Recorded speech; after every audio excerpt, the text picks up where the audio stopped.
tewaliwo bulamu bupya bugenda kubeerawo okujjako nga tukkiriza okwaŋŋanga bye tusinga okutya ne tugenda okugezesa emikisa gyaffe kasita kibanga ekiruubirwa si kyakulumya si kyakukosa si kyakukola bubi wabula ng'oluubirira okugyamu ekirungi okuyimirirawo ku lw'abantu abalala.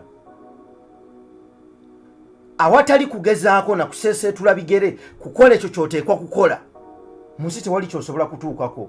Bwe tusoma ebyawandiikibwa, ekimu ku kyamagero kye yasooka okukola olumutera n'okulowooza oba si kyamagero, yafuula amazzi omwenge ogwagabulwa abasajja bokka abaabalwa 5000 naye nga mulimu n'abakyala n'abaana. Naye ekibuuzo weebuuze, singa bwe yabatuma okujjuza ensuwa tebaakikola, sisuubira nti n'ekyo kyalibaddewo, tebaali kirabye. Ne Katonda atuwa buwi biragiro ne tuteeka mu nkola, olwo amaanyi ge n'obusukkulumu bwe ne bulyoka bweyolekera mu ebyo bye tukkiriza okukola nga twaŋŋanga okutya kwaffe. Abantu kye bava babiyita ebyamagero.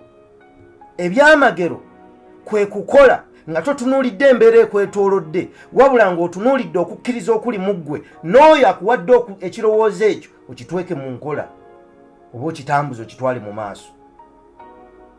Era bw'obitunuulira byonna ebyakolebwa, kakuba okuzibula amaaso n'amutuma agenda anaabe, era singa teyagenda n'agaana, amaaso tegaalitunudde. Byonna bw'ojja obitunuulira ng'obyetegereza, olaba nga awatali kusituka na kutwala kigere kisooka na kukola ekyo ky'olowoozezza kukola, tewaliiwo nkyukakyuka esobola kujja mu bulamu bwo. Kale tewali kyamagero. Ekyamagero kwe kukkiririza mu Mukama Katonda wo, n'okkiriza nti ekirowoozo ky'olina ekirungi yakikuwadde, n'otunuulira okutyako mu maaso, n'okkiriza nti okutyako kutono nnyo okusinga akuwadde ekirowoozo, n'otwala ekigere kisooka ogenda ogezeeko.